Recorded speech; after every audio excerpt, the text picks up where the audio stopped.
Hi everyone, we're back looking at spinning some fibre today. Now I did start working on this fibre in the last video when we were looking at steaming fibres. If you're interested in steaming fibres, I suggest you go back and look at my previous video. But in today's video, what we're going to be doing is we're going to be looking at what to do after we have prepared those fibres for spinning. So the fibre that I've got is I've got some merino tops, and I've purchased this from the Laura House of Wool in probably about 2022, and it's a lovely colour, and I've discovered that it's going to match my daughter's school uniforms very, very nicely.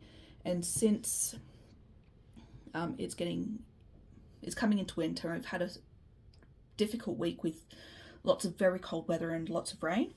I thought I need to get started on this ASAP to start making some beanies and some mittens for my girls, because at the beginning of the year they changed schools and they've gone from having all blue accessories or navy blue accessories to now having maroon accessories. So I had this in my stash and I thought, right, I'm going to actually make them some accessories that are going to be nice and warm, rather than just purchasing some items and just sort of having that continual fast fashion thing going on, which I'm not really a massive fan of. So I'd rather make them something, know it's going to be really warm, especially because their school is out of town and it's going to be very cold out there in the middle of winter, so I need to get started on this. Now, I have actually done a little bit already this week. I've got one full bobbin. This was about half of the fibre that I did have. So what I did is I steamed the fibre. So after I actually did all that steaming, what I did is I unravelled all my fibre. So I'll give you a demonstration here. I unravelled my lengths of fibre, and I actually split my fibre in half. So I measured it roughly in half, and then I tore the fibre apart, which is very easy to do. Then with each half of the fibre, I then split it into 3. So you can see when you open up your fibre, quite often when you do open it up, you can see you can make splits into it.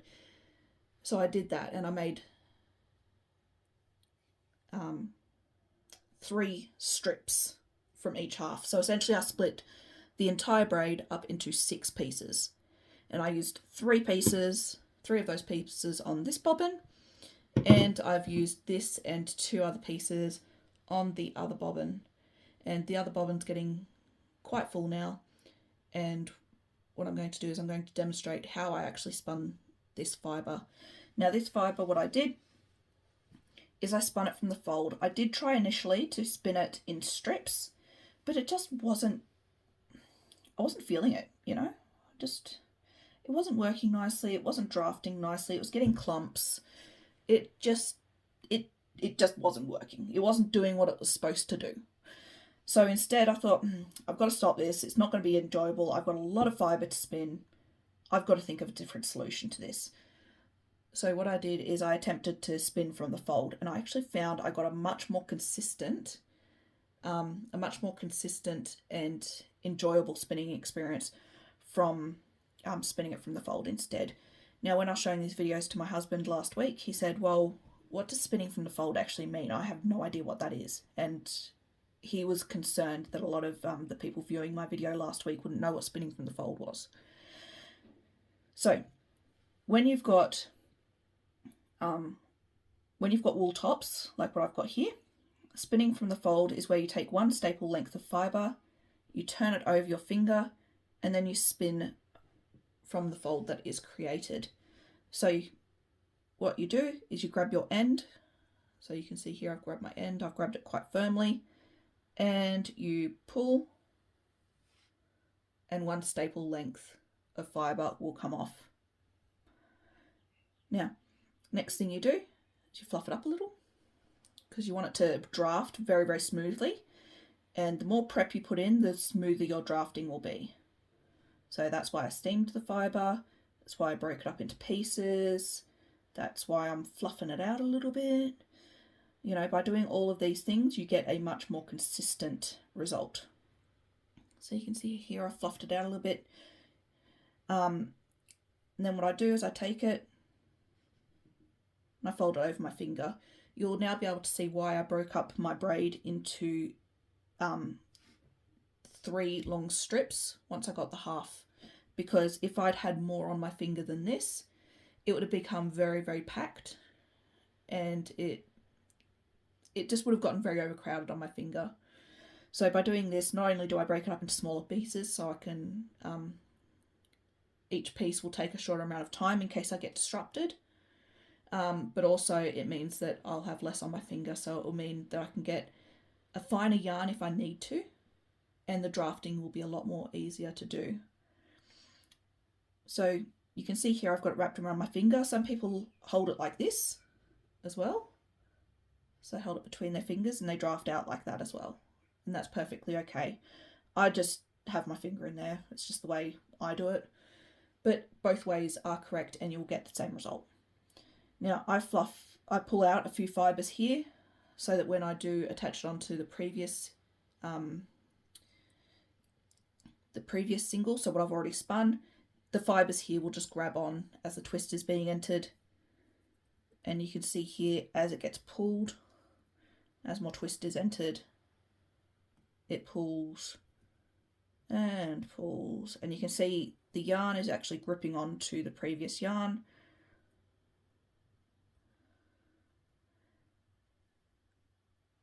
And it's now making that thread, which is exactly what we want it to do. So what we're going to do now is we're going to move to the wheel, and you'll see it in action. This method does use a backwards draw. So if you're still using forwards draw, you'll find that this is it can still work, but it's a lot quicker to use a backwards draw method. So that's where you hold the twist or the yarn that you've previously spun in your forward hand, and you pull the yarn backwards. But you can do it by moving your forward hand and pulling the yarn forward off as well. That will also work. So what we're going to do, we'll move to the wheel, and you can see me spinning this in action. Okay, so this is my setup in my room. I have got 3 spinning wheels. The current wheel I am spinning on is probably my all-time favourite, which is my Lendrum double treadle upright wheel. Now Lendrum has in fact stopped making these, and unfortunately you can't really purchase them in Australia. They're very difficult to get hold of, and I purchased mine from a company in the UK who imported them from Canada. It's because I spin a lot of really extra fine wool, so I found that I needed it because I needed the higher whirls to be able to spin the quantity of fine yarn that I do spin. The other wheels I do have is another Lendrum, which is the Saxony, which I purchased from a lovely lady up in Queensland who had one that she brought back from America. And the other wheel I do have is a Magicraft Little Gem, which is a really good wheel to travel around on, and is probably one of my favourites as well, because it's just a very easy, petite wheel to have around, and you don't have to lug it everywhere. But today the wheel I'm working on is my Lendrum double treadle upright. It does have the fast flyer on at the moment, so it does have these small whirls here. The whirl I'm using at the moment is on a 12:1 ratio, so that means that for every 1 turn of the big wheel down here, the top will spin around 12 times. So I've got it on the largest hook here. So what we're going to do now, I'm going to move the camera a little bit closer, and you can see how I connect the yarn and how I do the long draw method over the fold.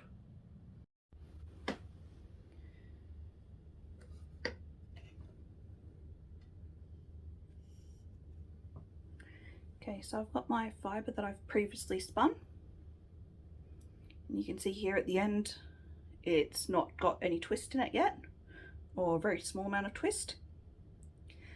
You can see here the fibre that is here does have a twist in it, and I'm pinching where I want to hold the twist because you'll see if I pinch further up, if I let that go, it will just all unravel. So I pick up my fibre, which I had earlier.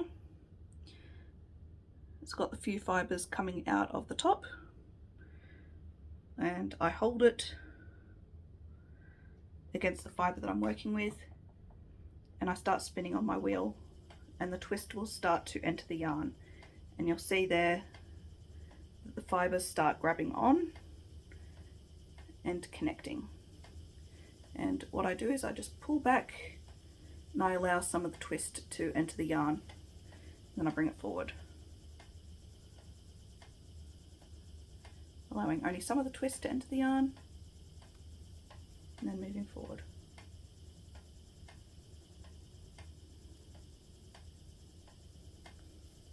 Now you've got to make sure that when you're using these methods, you are holding your yarn very softly and you don't have the tension up too high on your wheel. Because if you're holding your yarn really tight, it's going to be very, very hard to just allow the fibres to grab onto each other, because you will be holding them back.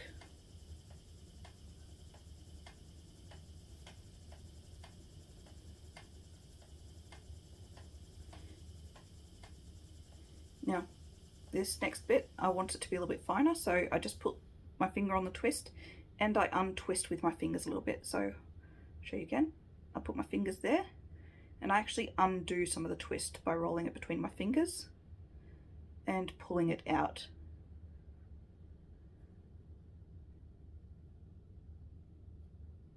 And then letting go. So you can see it's actually made the yarn as fine as it was before. So again, if I get a big clumpy bit, just grab my fingers, open up the yarn, and just gently pull to allow the yarn to become a little bit finer.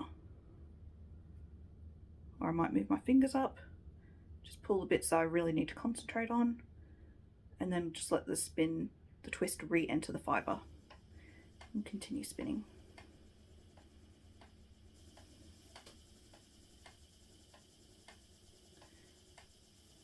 Now, I was really, really slow at this to begin with.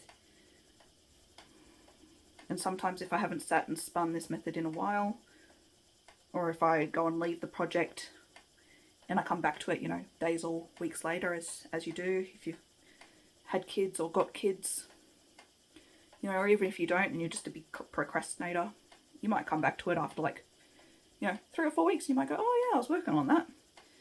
And then, you know, you just have to work on building up that consistency again to try and get it the same as what you had it before. I know some people have copious quantities of notes with samples and things like that to make sure that they stay and remain consistent throughout their spin. But yeah, who's got time for keeping notes? Definitely not me. I was actually persuaded to keep some sort of record by my good friend Helen. She's a very good note taker. Me, on the other hand, not so much. I think I thrive off chaos. Who knows?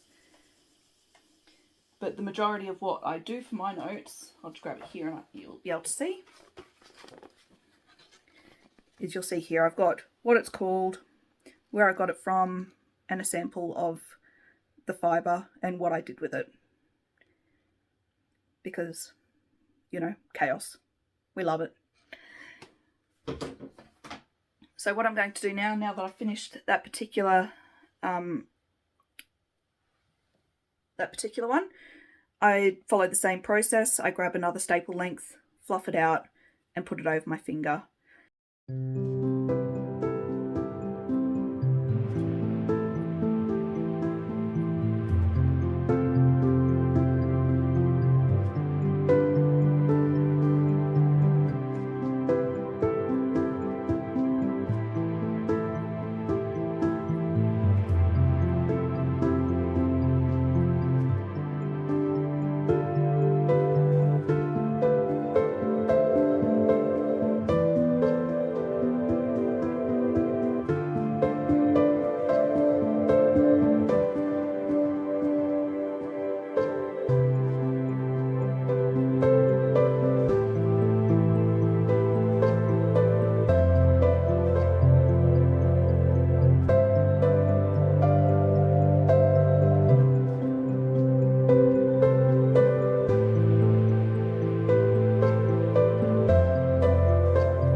last one. So, see here, got our last one. Oh, and we've only just managed to fit it on the bobbin. So, luckily, managed to get this done in time for going to meet the school bus for the girls. Then off to the library and should have time to ply these two singles together, so then I should be able to knit by the weekend. Yay! So I finished plying my yarn. I finished spinning it, plied it all. I ended up with 2.5 skeins of yarn because I ended up with 2 very full bobbins and a half bobbin of plied yarn. As you can see, I've washed it, hung it, and now it's ready to be knitted once I wind it into balls. So what I'm going to do now is I'm going to actually just measure what the approximate WPI is of the yarn, or wraps per inch of the yarn is, so then I can estimate where it sits weight wise. Now I'd be saying that this is probably my default, which is probably about, let's have a look. I reckon probably about a sport weight. I don't think it's as fine as fingering weight, so I reckon sport, or about a 5 ply in Australian terms. So I think it's probably about a 5 ply yarn, but I've got my, I'm not going to do an actual wraps per inch and measure it that way, but I'm just going to use this approximation which comes from Hilltop Cloud. So for a sport, we're talking about 15 to 16 wraps per inch, so probably in here somewhere. And DK is about 12 to 14, so I reckon it's going to be between these two. So let's have, finger over the camera, so let's have a quick look. So grab our yarn gauge, grab a thread, grab this one here. I'm just going to hold it over, not too firm. And see here, it goes just into the groove there. So yeah, we probably are talking about sport weight. So what I'm going to do now is I'm going to grab my computer. I've got my computer here. I'm going to grab my computer, go onto Ravelry, look up a few patterns for mittens and for hats for the girls, and see what I can find.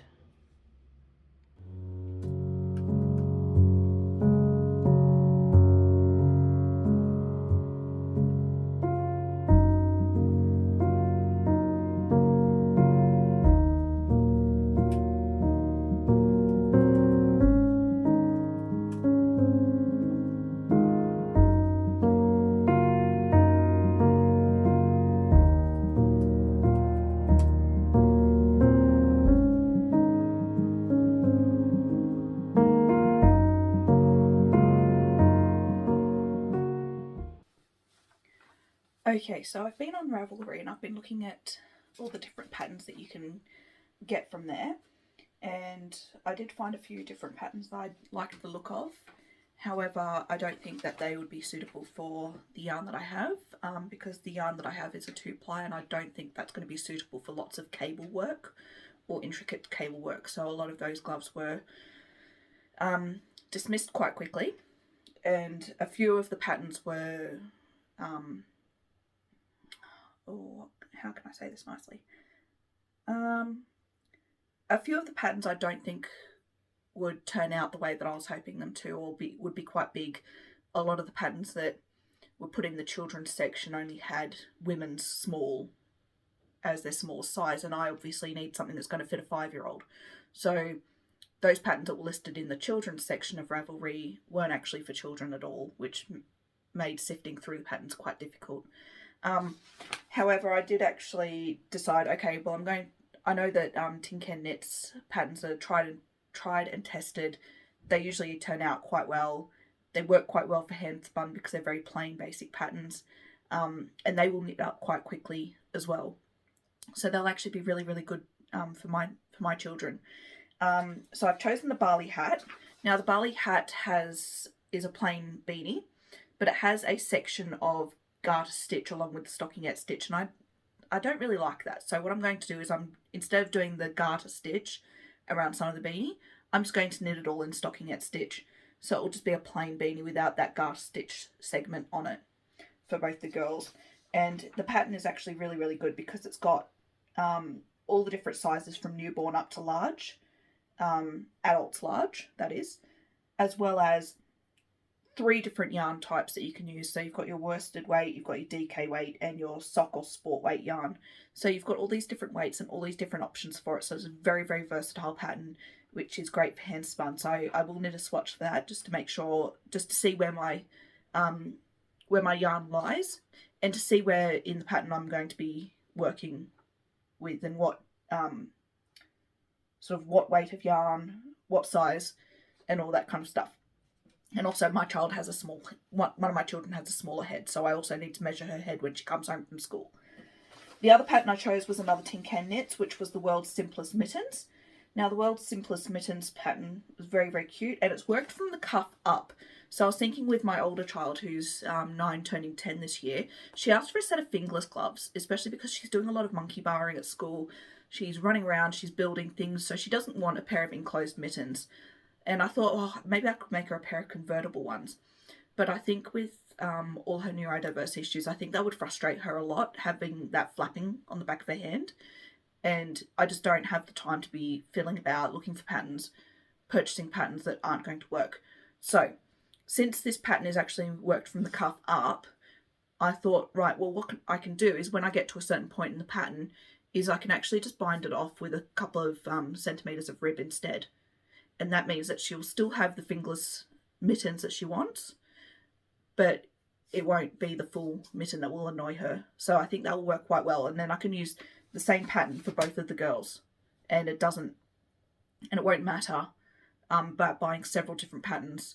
But the only thing I will have to do is make sure I label both of them so they know whose is whose, because one of the children is notorious for losing her hat, and the other child gets frustrated very, very easily about the other child taking her things. Fun in my household. But, oh well, we're just going to have to roll with the punches and just work our best. So, next job on the list is to wind one of my skeins of yarn into a ball and get knitting on some swatches.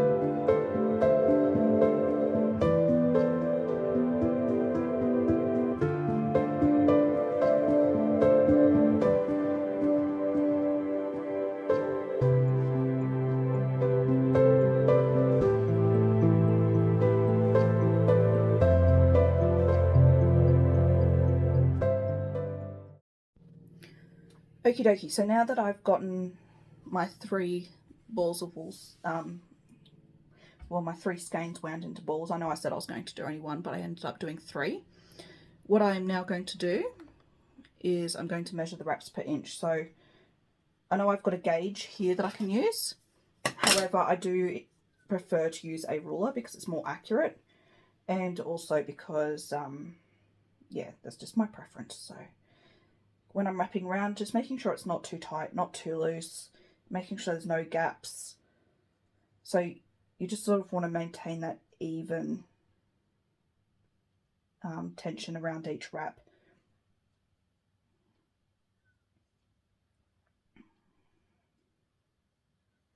So I know that sometimes my tension can be a bit high. So I have been told that I need to make sure that when I'm wrapping, I do it with a softer hand. So I need to make sure I'm being a bit more gentle. And I usually don't go between 0 and 1 because then they'll fall off the end here. So I tend to do it on one of the other inches further in. So you can see here I've got between the 2 and 3. So I've done all my wraps. So 1, 2, 3, 4, 5, 6, 7, 8, 9, 10, 11, 13, 14, 15, 16, 17. So I've got 17 wraps per inch there. Before when I measured, I actually had 18, between 18 and 19. So I've actually loosened my gauge a little bit there. So if I'm going between So I've got pretty much a fingering weight yarn here. I did think I had a sport weight, but I've got a fingering weight yarn here, so I've got my 2 patterns in front of me, and I've just highlighted the relevant sections that I've needed to highlight. Now you can do it on the Tin Can Knits app, but I've just done it on the page here because I don't want to download another app onto my phone. I'm overrun with the kids' apps at the moment. So with our first one, the gauge is 20. So for our beanies, our gauge is going to be 26 stitches and 38 rounds, and that's on large. It says given in stocking it on larger needles. So the larger needles here is going to be a 3.5mm. And for the mittens, it says that the gauge is going to be 26 stitches and 36 rounds on the larger needles, which is a 2.75mm needle, which is good because I've actually got those out from when I did the baby bonnet. So those needles are already ready to go. So I might do those ones first because I don't have to get them out of my needle cases, although my needle cases are right here. I'm just being super lazy. I've got the needles out for this one already, so I'll gauge that first of all, and maybe by gauging the mittens I'll actually see how it works or how the fabric ends up turning out, and then that should be able to determine what my swatch is going to be like for this one as well, because if my gauge is off for this one, then my gauge is definitely going to be off for this as well. So if I need smaller needles for this one because my gauge is off, then I'll need smaller needles for this pattern too. So I'll get swatching on this one first and see how we end up.